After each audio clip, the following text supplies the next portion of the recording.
La Voz de América presenta. Balance mortal durante la celebración de la independencia de Estados Unidos. Al menos 8 ciudades registraron tiroteos. Primer ministro de Suecia llega a la Casa Blanca. Busca fortalecer su apoyo para ingresar a la OTAN. La administración Biden responde a un fallo que le prohíbe contactar a empresas de redes sociales para moderar su contenido. Y surgen nuevos reclamos de migrantes por la aplicación CBP One. Que la aplicación tiene un grave error y que la eliminemos.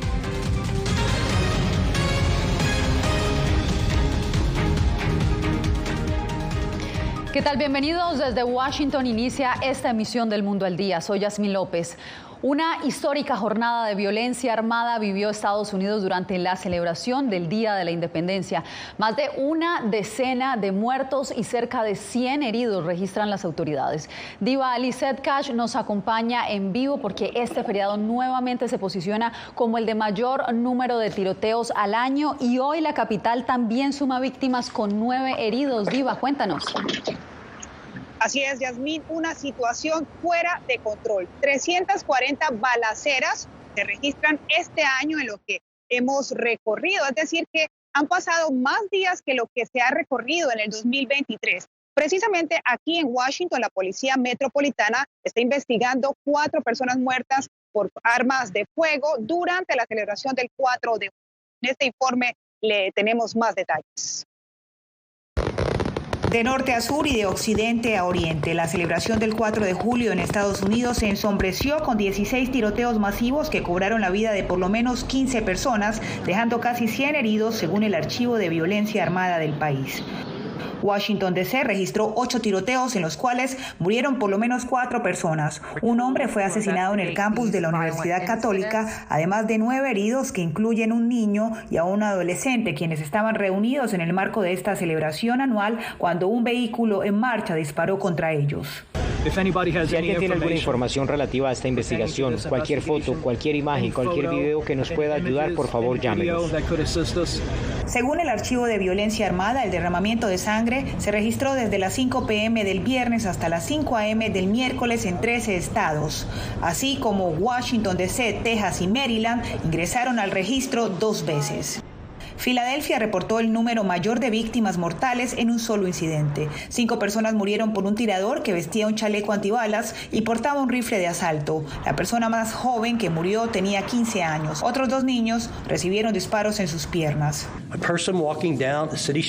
Una persona que camina por una calle de la ciudad con un rifle estilo AR y dispara al azar a las personas mientras usa un chaleco antibalas es una situación vergonzosa, pero demasiado común en Estados Unidos. El 4 de julio en Shreveport, California, al menos 3 personas murieron y otras 10 resultaron heridas el martes por la noche por un tiroteo. Un cuarto cuerpo fue descubierto este miércoles en la mañana. En la ciudad de Shreveport hemos perdido a 4 personas anoche. Yasmín, cabe recordar que el tiroteo que se vivió en Chicago precisamente durante los mismos días, el día de la celebración del 4 de julio, que el año pasado tuvo lugar una balacera que cobró la vida de 7 personas y más de 48 personas muertas, Yasmín, en este fin de semana, en esta fecha que marca el Día de la Independencia de Estados Unidos. Vuelvo contigo, Alex. Gracias, Diva Lizette, y mucha atención que tenemos noticia en desarrollo. Un autobús que viajaba por el estado de Oaxaca, en el sur de México, se estrelló este miércoles contra un barranco y mató a 27 personas, informaron las autoridades. El accidente dejó 13 hombres, 13 mujeres y un niño pequeño muertos, dijo el ministro del Interior de Oaxaca, Jesús Romero, en una conferencia de prensa. Otras 21 personas resultaron heridas, de las cuales 12 se encuentran en estado crítico. Como les decimos, esta es una información en desarrollo y le continuaremos haciendo seguimiento en nuestra página web www.vozdeamerica.com. El presidente Joe Biden se reunió este miércoles con el primer ministro sueco. El encuentro se da una semana antes de la reunión de la OTAN, donde aún se discute la candidatura de Suecia como miembro, después de 200 años de negarse a ser parte de cualquier alianza militar. Jacopo Luzzi, posibilidades de que Suecia se integre a la OTAN. Yasmín, Suecia tiene el apoyo total de Estados Unidos, pero la llave para su ingreso a la OTAN la tiene Turquía, que se opone rotundamente y pide, por ejemplo, que Suecia extradite a los asilados políticos turcos que Ankara define como amenazas. Suecia hasta ahora se ha negado. Hungría también le tiene reclamos a Suecia. Entonces el escenario es muy complejo para Suecia, Yasmín, a pesar de los esfuerzos del presidente Biden. El presidente Joe Biden recibió al primer ministro de Suecia en la Casa Blanca el miércoles en una muestra de apoyo, mientras Estados Unidos presiona para que la nación nórdica ingrese a la OTAN, una semana antes de la cumbre de la alianza en Lituania. Biden y el primer ministro Ulf Kristersson hablaron de guerra en Ucrania y de la necesidad de que Suecia entre en la alianza.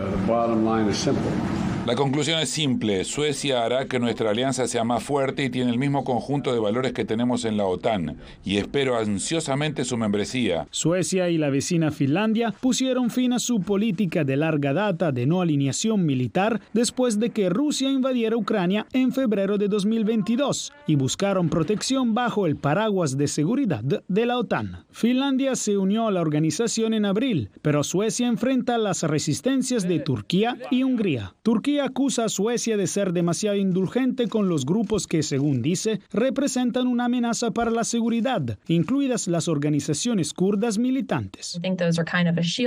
Creo que son una especie de escudo para el problema real, que son los aviones F-16, y esa venta, por lo que termina siendo menos una cuestión entre Suecia y Turquía y más termina siendo entre Turquía y Estados Unidos, desafortunadamente. Así que creo que hay mucho que resolver. Hungría, por su parte, también tiene que ratificar la petición de Suecia y ha expresado resistencia, alegando que los políticos suecos han dicho mentiras flagrantes sobre el estado de la democracia húngara. En este contexto, la OTAN está negociando para superar las objeciones de los dos miembros. Jacopo, y mientras el primer ministro sueco se encuentra con el presidente Biden, hoy también se confirmó en la Casa Blanca con una prueba de laboratorio que la sustancia que encontraron ayer sí es cocaína. ¿Qué ha dicho el gobierno al respecto? Sí, bueno, Yasmín, hoy en el briefing de la Casa Blanca se confirmó esta noticia, pero sin embargo ha explicado la vocera que la zona del ala oeste es altamente transitada y accesible con muchos visitantes también, entonces es poco probable que se determine quién la llevó. Al mismo tiempo es importante, Yasmín, entender cómo una tal sustancia pudo pasar la seguridad a la entrada sin problemas. Gracias, Jacopo, por el reporte. El fallo de un juez limitó a las agencias y funcionarios del gobierno del presidente Joe Biden la posibilidad de comunicarse con empresas de redes sociales. Como nos informa Paula Díaz, ahora no podrán pedirles que moderen el contenido que publican los usuarios. Veamos. La orden que le prohibía al gobierno mantener contacto con las empresas de redes sociales fue motivada por una demanda contra funcionarios federales que les pidieron a las compañías de redes sociales quitar publicaciones que incitaban al público a no vacunarse durante la pandemia o a desconocer los resultados electorales. El Departamento de Justicia está revisando la orden judicial y evalúa sus opciones en este caso. Si me preguntan si estamos de acuerdo con la decisión, les digo que no. No estamos de acuerdo, pero hemos dejado esto en manos del Departamento de Justicia para que analicen las opciones. La orden se emitió en respuesta a una demanda presentada por el exfiscal general de Missouri y ahora senador Eric Smith y el fiscal general de Luisiana, Jeff Landry, quienes celebraron la decisión. Gran victoria para la primera enmienda en este Día de la Independencia. Estoy orgulloso de haber liderado la lucha. El fiscal general de Luisiana dijo a través de su cuenta de Twitter que este es un fallo histórico. Es un gran paso en la lucha continua para prohibir al gobierno federal la censura inconstitucional. El juez permitió varias excepciones, como informar a las empresas de redes sociales sobre publicaciones que involucran actividades delictivas y conspiraciones, así como notificar a las empresas de redes sociales sobre riesgos a la seguridad nacional y otras amenazas publicadas en las plataformas. Paula Díaz, Voz de América, Washington.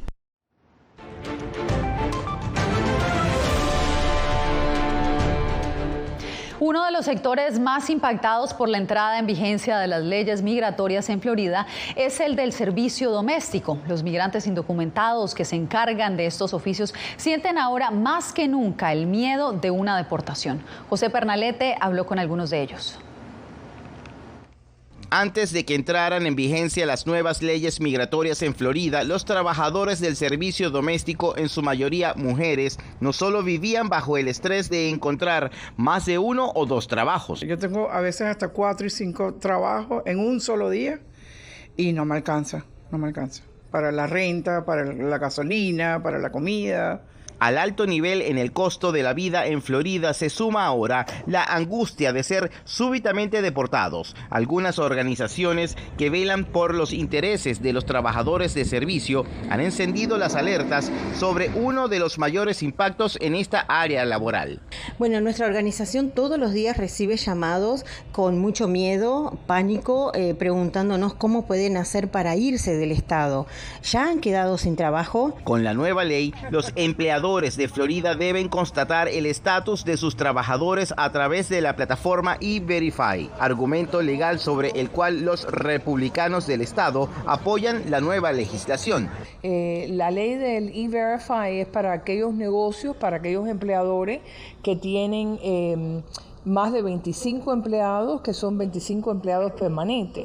Y según esta legisladora republicana, la ley no se aplicará con retroactividad, pero la normativa sí afecta a los empresarios que contratan a más de 25 empleados, algo que deja una vez más en evidencia la tensión entre la urgencia de hallar soluciones humanitarias a las necesidades de los migrantes y la obligación de las autoridades para hacer cumplir lo que ya es una ley. José Pernalete, Voz de América, Miami. Y en México, migrantes frustrados con la aplicación CBP One están buscando llegar a los puertos de entrada fronterizos con Estados Unidos con la esperanza de que un oficial de migración reciba sus peticiones de asilo. Víctor Hugo Castillo nos informa. Este migrante hondureño, que no quiso mostrar su rostro, asegura que ha intentado sin éxito programar una cita a través de la aplicación CBP One para presentar su caso ante un oficial de migración. Que la aplicación tiene un grave error y que la eliminemos y que la volvamos a instalar. La desesperación por no poder programar una cita con un oficial de migración de Estados Unidos ha llevado a decenas de migrantes al puente internacional de Reynosa, México, solo para ser rechazados por oficiales de la Guardia Nacional Mexicana. Si no llevamos lo de la aplicación, no nos ayudan. Tenías que enfrentar primero a los mexicanos. A los mexicanos, a la Guardia Mexicana. ¿Qué te dijeron ellos? Ellos te piden cita en ese lugar. Un informe del Comité Internacional de Rescate confirma que hay evidencias de que autoridades mexicanas impiden que las personas solicitantes de asilo sin citas lleguen físicamente a los puertos de entrada de Estados Unidos. Filtrando, pidiendo documentos, pidiendo comprobantes de que las personas tienen citas de CBP One y, como te digo, limitando el acceso y pidiéndole a las personas que no tienen cita de CBP One que se alejen de los puertos fronterizos. 4 meses, tú 7 meses, 6 meses y tú 3 meses y nada de cita.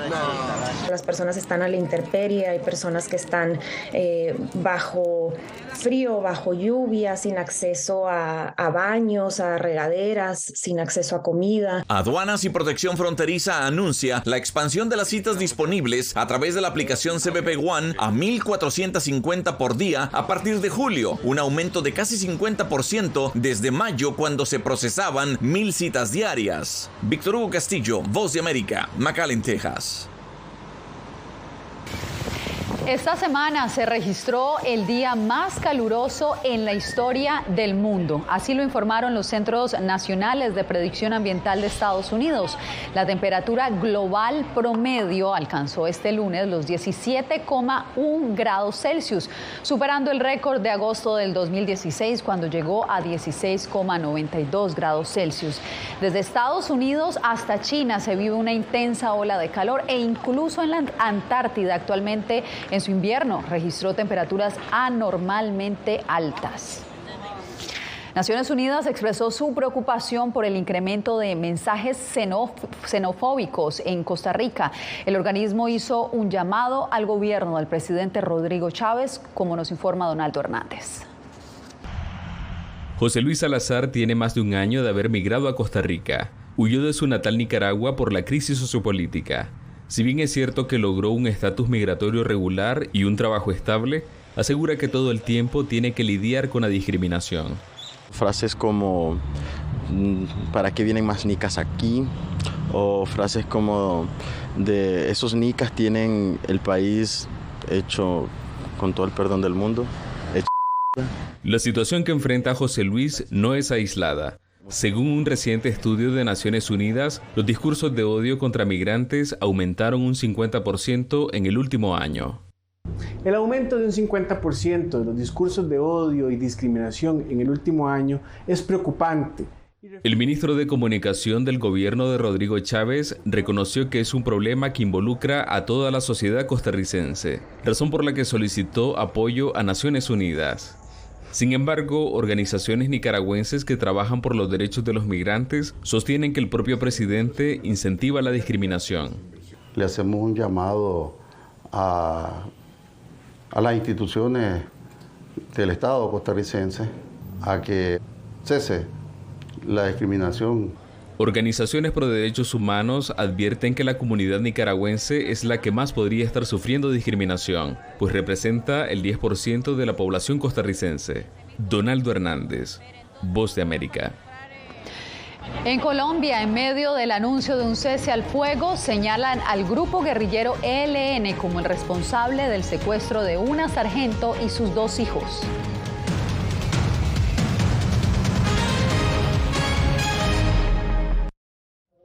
I thought this war would be end in a few months.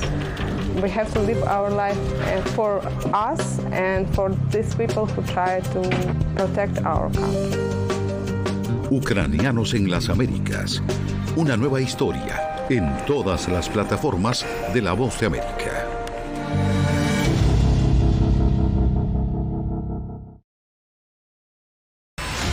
Vencer la autocensura, poder mantener los medios abiertos. Periodismo, la prensa libre importa. Una coproducción de La Voz de América y TVV. Expuestos a una vulneración de sus derechos básicos. Disponible en vozdeamerica.com.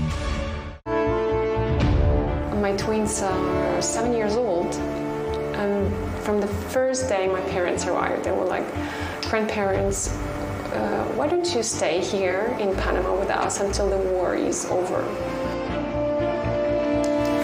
Ucranianos en las Américas, de regreso al frente de batalla. Una producción especial de La Voz de América. Pronto, en todas nuestras plataformas. Fui detenido con acusaciones de traición a la patria y luego fui sentenciado y condenado a 13 años de prisión. Es una sensación totalmente inhumana, es una sensación como de estar muerto en vida realmente. ¿Qué sientes cuando tocas? Cuéntame.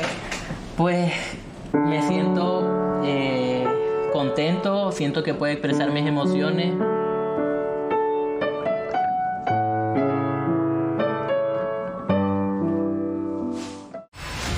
Creo que la cooptación de las instituciones es uno de los graves.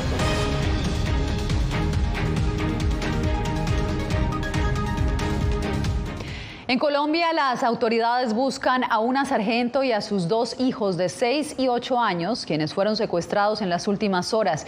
El Ejército de Colombia le atribuye el secuestro a la guerrilla del ELN. Jair Díaz nos informa que varias regiones de ese país viven una difícil situación de orden público.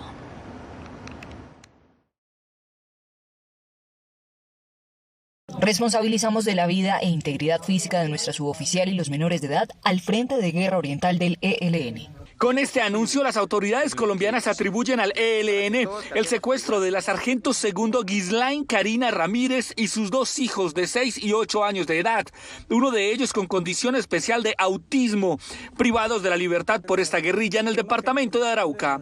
El ELN tiene que comprometerse con dejar de afectar a la población civil. Los hechos ocurren un día antes del inicio del cese al fuego acordado entre el ELN y el gobierno del presidente Gustavo Petro y se suman a la situación de orden público denunciada por los gobernadores del país en regiones como Arauca, norte de Santander, Chocó y el Pacífico. En Buenaventura, el gobierno anunció aumento del pie de fuerza y operaciones contra los grupos armados. Realizaremos el día jueves un consejo de seguridad en Buenaventura. Vamos además a ampliar en la capacidad para el control urbano. Para el analista Andrés Nieto, la política de paz total del gobierno debe estar acompañada por la voluntad de estos grupos de llegar a un acuerdo para ponerle fin a la violencia. Tiene que detenerse el secuestro, la extorsión, la amenaza, las rentas delincuenciales, el control y gobernanza territorial. Según las autoridades, en 23 de los 32 departamentos del país se encuentra el ELN y en 119 municipios hacen presencia las disidencias de las FARC. Jair Díaz, Voz de América, Bogotá. La Oficina del Alto Comisionado de Naciones Unidas para los Derechos Humanos presentó hoy su informe sobre Venezuela. Pide la libertad de los presos políticos, además de reportar nuevas torturas y detenciones arbitrarias. Álvaro Algarra tiene los detalles. El alto comisionado de la ONU para los Derechos Humanos, Volker Turk, denunció que en Venezuela persisten las violaciones a trabajadores públicos, indígenas, campesinos y presos políticos. En el informe se pide el cierre de centros clandestinos manejados por organismos de inteligencia. Ha habido retrasos prolongados en la investigación de muertes durante las manifestaciones. Mi llamamiento: liberen a todos aquellos que ilegalmente o arbitrariamente están detenidos. El abogado de varios de los detenidos por motivaciones políticas, Eduardo Torres, expresó que el informe evidencia que la administración de Nicolás Maduro es un gobierno fracasado que insiste en encarcelar defensores de derechos humanos y trabajadores. Es un gobierno represivo el de Maduro, pero es un gobierno también que está fracasado, porque él mete preso a los defensores y a los trabajadores para que no sigan en la calle. La reacción del gobierno venezolano se dio a través de su representante en el Consejo de Derechos Humanos, Héctor Constant. Lamentamos grandemente que su oficina insista una vez más en afirmar que la compleja situación económica vivida es anterior a la imposición de ilegales medidas coercitivas unilaterales por parte de los Estados Unidos. Desde la ONG Gritemos con Brío, su directora María Victoria Restrepo denunció que las medidas cautelares de la ONU y otros organismos multilaterales han sido ignoradas. Queremos la ejecución y la coordinación clara con las autoridades competentes para reparar los daños hechos no solo a las víctimas, sino también a sus familiares. El alto comisionado reconoció que los procedimientos jurídicos y detenciones arbitrarias han disminuido respecto al año anterior, pero la situación sigue siendo preocupante. Álvaro Algarra, Voz de América, Caracas.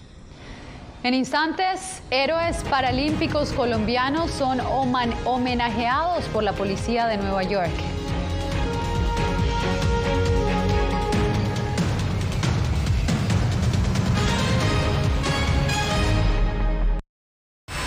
Aquí tenemos varios desaparecidos y muertos y amenazados todos. Periodismo. La prensa libre importa. Una coproducción de La Voz de América y Fuerza Informativa Azteca. Disponible en vozdeamerica.com. En tiempos de cambios, cuando el mundo parece incierto y lo que escuchamos no refleja lo que vemos, buscamos la verdad. A través de la pantalla de la... Cuando nos cuentan solo una parte de la historia, perdemos la confianza. En momentos de crisis, nuestros sueños, esperanzas y deseos de un mejor mañana dependen de una prensa libre. En La Voz de América te traemos las historias que la gente se arriesga a ver. Conectamos el mundo y lo unimos con la verdad.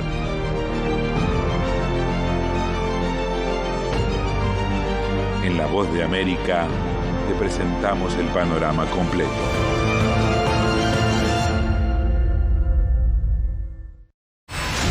Poder recuperar la libertad de prensa. Periodismo, la prensa libre importa. Una producción especial de La Voz de América. Se ejerció esta profesión con mucho miedo. Disponible en vozdeamerica.com. Algo he aprendido estos últimos años y es el darme cuenta de que nosotros podemos planear todo, pero que la vida tiene cosas para vos que no te imaginas. Me duele porque estoy aquí por ese país que hoy me quitaron. Yo siempre he dicho que la libertad está en la mente Y el hecho de que tu cuerpo esté en un lugar no significa que no sos libre. Siempre me sentí libre, incluso estando presa me sentí más libre, porque pude darme cuenta que si estaba ahí es porque realmente he elegido qué hacer con mi vida.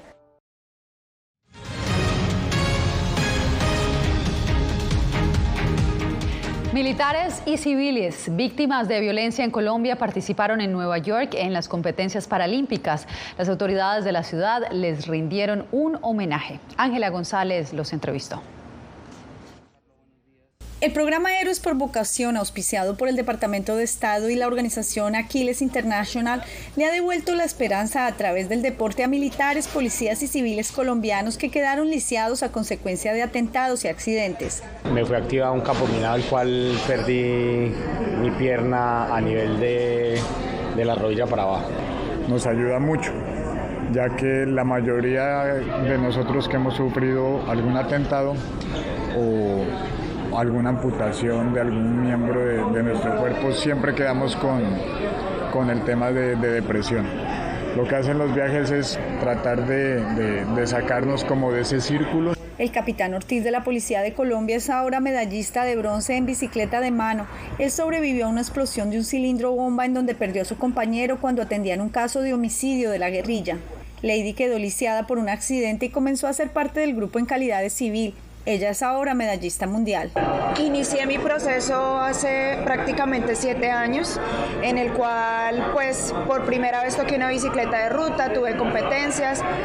Pasados los 3 años y medio pude representar a mi país por primera vez. El grupo de veteranos también fue honrado por la Policía de Nueva York y autoridades eclesiásticas en la Catedral de San Patricio. Su próxima parada es para el Mundial de Ciclismo en Escocia y en noviembre regresarán a Nueva York para participar de la maratón.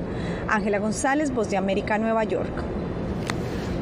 Nosotros hacemos una breve pausa y volvemos con más en instantes. Poder ser la voz de la denuncia de tantas personas que sienten fuertemente vulnerados sus derechos. Una de las patas que sostiene la democracia debe ser la libertad de prensa. Periodismo, la prensa libre importa, una coproducción de La Voz de América con nuestras afiliadas en la región. ¿Cómo garantizar que las voces lleguen a quien tienen que llegar? Impunidad, indolencia de la justicia son nuestros principales enemigos. Disponible en vozdeamerica.com.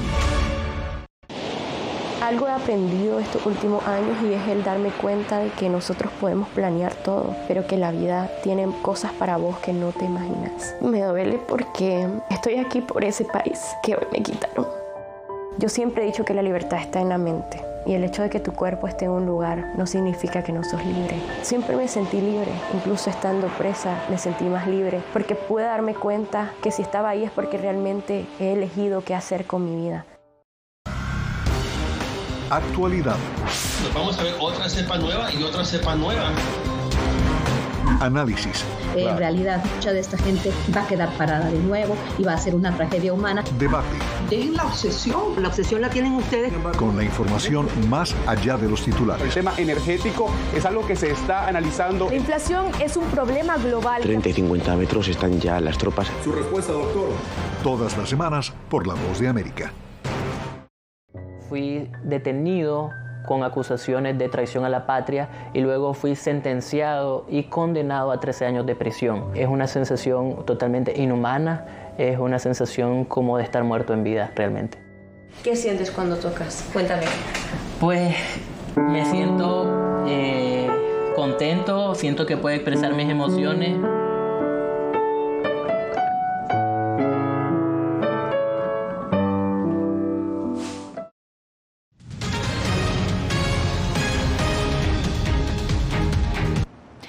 Nos despedimos con el espectáculo de fuegos artificiales con el que celebramos el Día de la Independencia en Estados Unidos.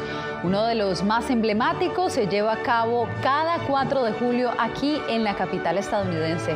Ustedes pueden apreciar cómo estas luces iluminaron ambos lados de la piscina reflectante en el monumento a Lincoln. También en la ciudad de Nueva York, unas 60,000 piezas pirotécnicas estallaron en ramos de luces de colores sobre el East River en esta fecha que celebra el cumpleaños de Estados Unidos.